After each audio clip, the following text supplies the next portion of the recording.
Hello, I'm Janessa. Welcome to my channel.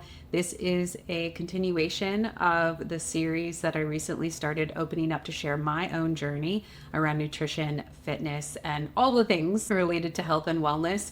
In full disclosure too, a lot's happened in the last week since I put out my video around my personal experience taking compounded semaglutide. I actually got Invisalign, so you might be able to notice that. I not only have Invisalign, but I also have rubber bands in my mouth. It's a little embarrassing. I feel a little insecure about it, but I'm just gonna call it out here right now, just so you know, in case you notice anything weird with my speech. But this is just gonna be part of how I talk for the next few months. And I considered, like, do I take the Invisalign out when I record these videos? Do I take the rubber bands out? I realized, you know what, this is a health coaching related channel. This is an aspect of my health that I'm moving through right now. So whatever. Now that we've covered that, let's get to the content for this video, which is about my current goals, specifically in the next 8 to 12 weeks. And I'm looking at this time period for a few reasons because, well, first of all, I think it's an appropriate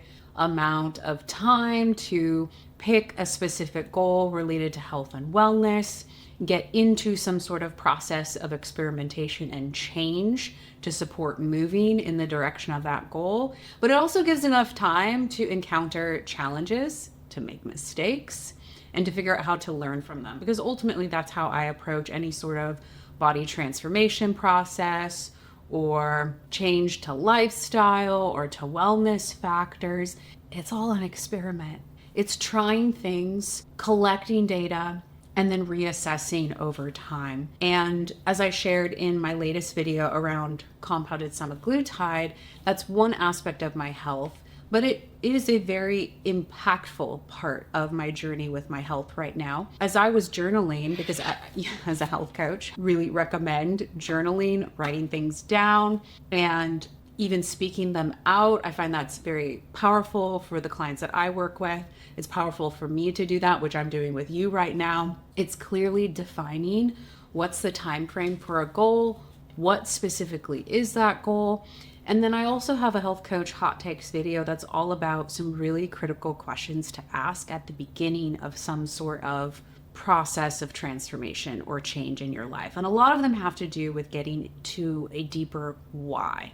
Why is this important? And I'll link that video here because I took my own medicine, I took my own advice. I decided, in addition to sharing with you what my goal is for the next 8 to 12 weeks, which really brings us to close to the end of 2025. I'm recording this in mid-September right now. I also want to share a little bit about my journaling entries and what came up for me when I was answering those questions around why this goal in particular is important to me. So what is that goal?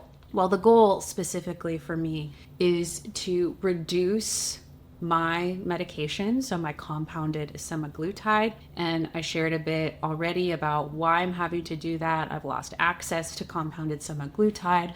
I have a limited supply that I'm working with, which is not ideal. It's unfortunate that I feel like that choice was taken away from me. We won't get into the politics of it necessarily because this is really about me and my story, but unfortunately, I feel like I am sort of forced to come off the medication maybe sooner than I wanted to, a little faster than I wanted to, but it's the situation I'm in. And so I'm gonna have control over what I can have control and leave the rest, because that's how I define a sense of empowerment with my health and wellness.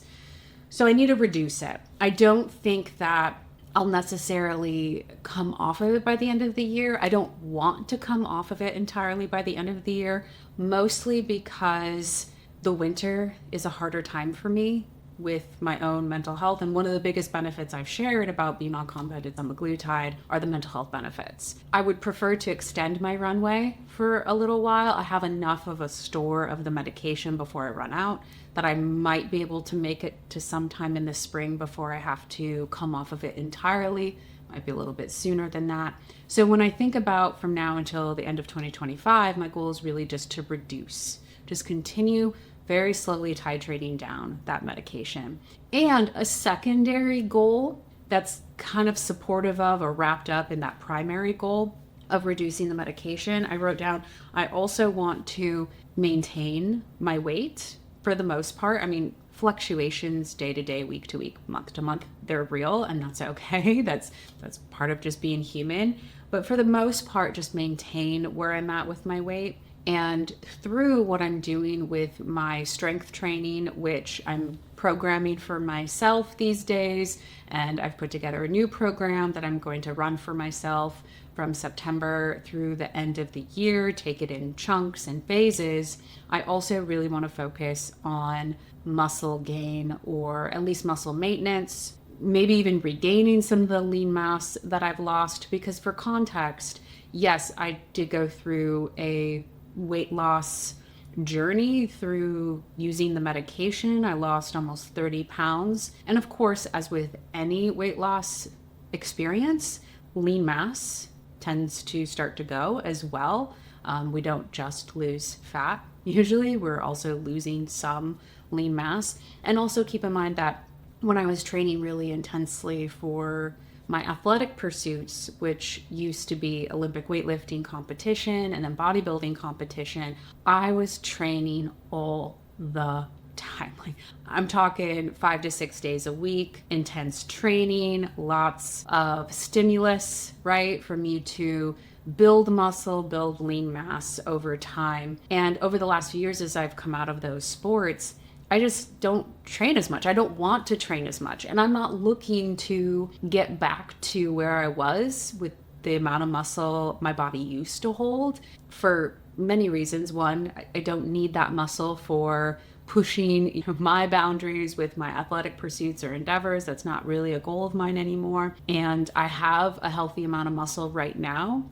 So it's more thinking like long-term longevity, just wanting to prioritize my strength, my mobility, and thinking about how I want to age even. I'm in my mid-30s right now. And instead of in my 20s thinking about muscle as something that I just wanted to pack on in order to be as strong as I can, to lift as much as I could, or in bodybuilding to fit some sort of specific shape or aesthetic, right now I'm really taking that focus back to myself and asking myself, well, what's really helpful for me long term with the amount of muscle my body holds?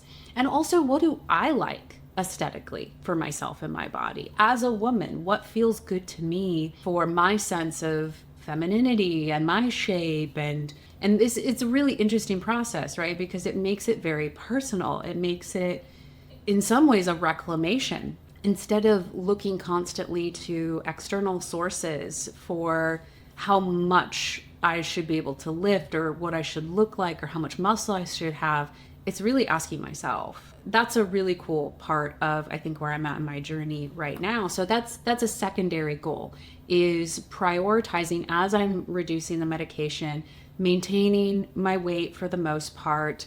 If it goes up a little bit, that's okay, considering I have this secondary goal of wanting to regain a little bit of the lean mass that I lost from stopping training and also from a weight loss experience. That feels really good right now as far as a goal. I don't have any specific numbers in mind yet, really. I'm actually going to do a DEXA scan sometime this fall, and I'll be able to compare that to a DEXA scan from a few months ago just to see where I'm at, if I've been able to maintain my lean mass, if I've even put on a little bit of lean mass, because I've already been starting the process of more consistent strength training. So it's possible that over the last few months, as I have been maintaining my weight, as I've increased my strength training stimulus, it's possible I've had some sort of body recomposition.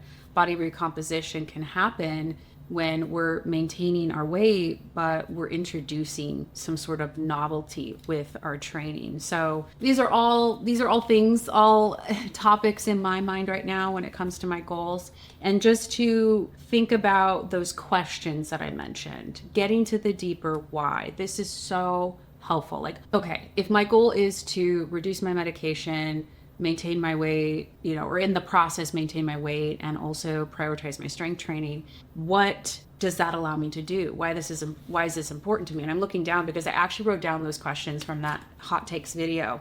And they were questions like, why is this goal important to me right now? What's the sense of urgency there? If I achieve this goal, what would that allow me to do? How do I benefit? How do other people benefit? How does this fit into my long-term vision? And I'm actually going to turn the page because as I was journaling, I want to share a little bit with you just as an example for what this could look like to use these questions to get to a deeper why at the beginning of a transformation process. And things I wrote down, what is achieving this goal or these goals really? It's kind of like a multidimensional goal.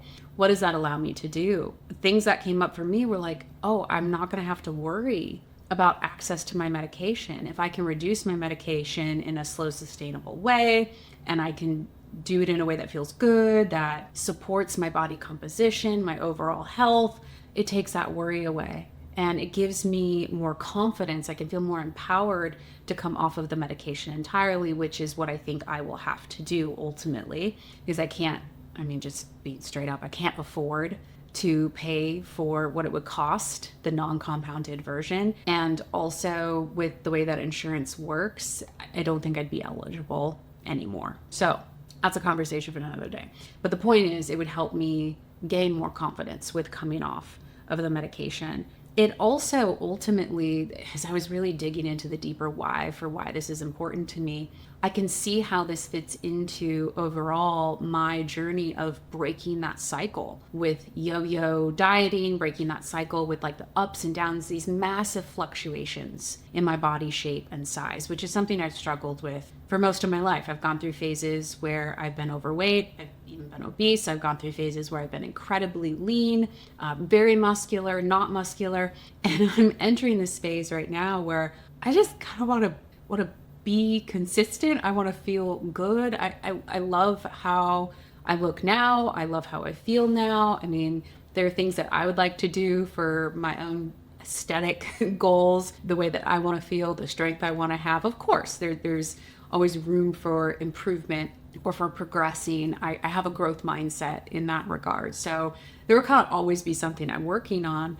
But so much of this comes down to, I just don't want to go back to that pattern that I've experienced before around those big fluctuations, which aren't good for my mental health or not good for my physical health either as I age. And I've already mentioned some of these things, but like regaining that lean mass, or at least some of the lean mass that I've lost since leaving athletics, since losing a lot of weight. And that supports my longevity. Like I'm thinking long-term about my health. I'm no longer thinking about just how do I get to the next Olympic weightlifting meet and have another kilo or two on the barbell that I lift? Or how do I try to push the boundary a little bit with how lean I can get with a bodybuilding show? It's not about that anymore for me. It's about how do I live and how do I age in a way that's going to really make me feel good. And so much of this comes back to what I was journaling, reconnecting with what I love to do. I mean, I love movement. I love exercise. I really do. I love feeling strong. I love being in the gym. I have my own stuff around how that can be difficult for me sometimes. I have my own barriers that I deal with. I have my own mental struggles with some certain things and the ways that I might have self-sabotage or insecurity, right? Like I'm human. I'm very imperfect. And I do know that exercise, moving in my body, feeling good in my body, I love that feeling. And being able to return to a consistent strength training program that doesn't fall into that trap of all or nothing, because that's where I usually go. Finding that more moderate, consistent, sustainable place for me, being able to tap into my joy and my passion for this activity, I mean, that just sounds amazing. And that's part of the deeper why, in why reducing the medication, doing all these things, maintaining my weight, like it's all wrapped up. It's all connected together. And on the note of everything being connected, I also know that health is multidimensional. And I talk about that a lot with my clients. That's something that I share about on this channel. There's so many different dimensions to health, and the way that we experience ourselves and the way we move through a process of change or transformation in one area of life is definitely connected to another. So I know that what I do for my own health, my own fitness, my nutrition, my exercise in this area of life, it ultimately supports everything else I do, even if it's something that seems a little unrelated in my life. For example, I also have client work that's with astrology clients. It doesn't really have anything to do with like fitness and nutrition. But I know that the way that I take care of myself impacts not only how I show up with my health coaching clients, but also the way I show up with any client I work with. It's impactful in the way that I create content, the way that I speak about things, my energy levels, the relationships and friendships that I have. And I know that when I feel really good in my body, when I feel really confident, that confidence and that feeling good, it flows. It goes to so many other things and experiences in my life. So those are all of the really great nuggets of insight that I got from just one question. Just one question, and continuing to peel back the layers of my answers and dig deeper and do it through journaling specifically. So what does achieving this goal or these goals allow me to do? And so when I come across challenges, which I will, I mean, it's inevitable, it's life. It's just part of it. In the next 8 to 12 weeks, I'm sure there are going to be disruptions, situations that pop up, and I'm going to have to figure out, okay, well, the actions I'm going to take to do this. For example, I want to get to the gym to train a certain number of times a week, which I'll talk about that in another video. I'll go much deeper into like nutrition. How does that fit in? Fitness, how does that fit in? But in those moments when disruptions come up and there's difficulty, I'm going to have to decide, what am I going to do, right? Am I going to allow that to derail me? Am I going to choose something different than what I know I want to choose? And having this connection to this deeper why can be helpful in those moments. I mean, I literally have it written out in this notebook so I can come back and read what I've written to myself here. And I journaled about a lot of other things, and there are other questions I have in that Health Coach Hot Takes video that can be helpful. But there's just one more I wanted to share with you briefly, which is this idea of when we're at the beginning of a process of change or transformation with our health and wellness, and we have a particular goal that we want to achieve potentially by a certain time. So for me, let's say by the end of 2025, that's when I'm thinking about, okay, can I connect to that version of myself, that Janessa that already has achieved these goals? She's reduced her medication. She's, for the most part, maintained her weight. She's been able to prioritize strength training, regain some lean mass. When I think about her and envision her, she's just another version of me by the end of 2025. And I ask her the question, well, from your perspective, future self, what is the most important thing for me to know right now, in this moment, today? I love this question because you can ask yourself this question every day throughout this process of change and see what comes up and journal and just let it almost like flow. And I know it might feel a little woo-woo for some people, but it's a really interesting exercise. And what really came to mind for me, I closed my eyes when I was envisioning myself at the end of 2025. And this image that came up was me sitting at my kitchen counter at the end of 2025, and I have a meal in front of me. And the feeling that I got was just this sense of peace and calm, presence, and being very intentional about the food that I was eating, how I was eating. And so that little image that just popped into my mind, image of me and the sensations and the feelings, that's so powerful because to me, that's my future self mirroring back to me, reflecting back to me that the most important thing for me to know right now is, okay, I really want to focus on my nutrition. I really want to focus on my relationship with my food. And yes, there are other things I'm going to be doing with my training, and I'll share that with you. But right now, where do I start? Where do I focus? And that's something that I'm going to take with me into my next meal. The next time I sit down for a meal, I can conjure up that image. I can recall those feelings, those sensations to help reinforce the choices that I'm making now, right? Because it's those choices backed by that energy, that intention, those feelings, those choices made consistently over time, no doubt they're going to help me move in the direction of my goal by the end of 2025 and achieve these goals by the end of 2025.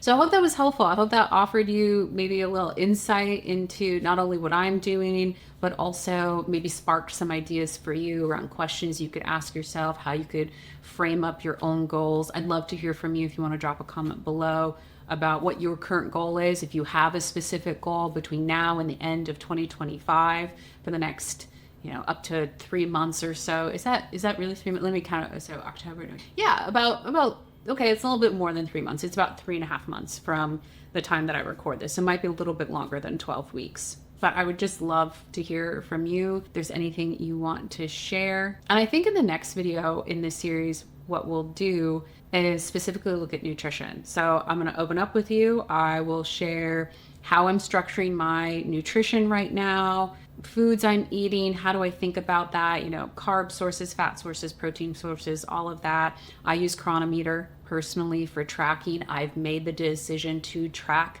So we'll get into all that with nutrition, and I look forward to connecting again soon.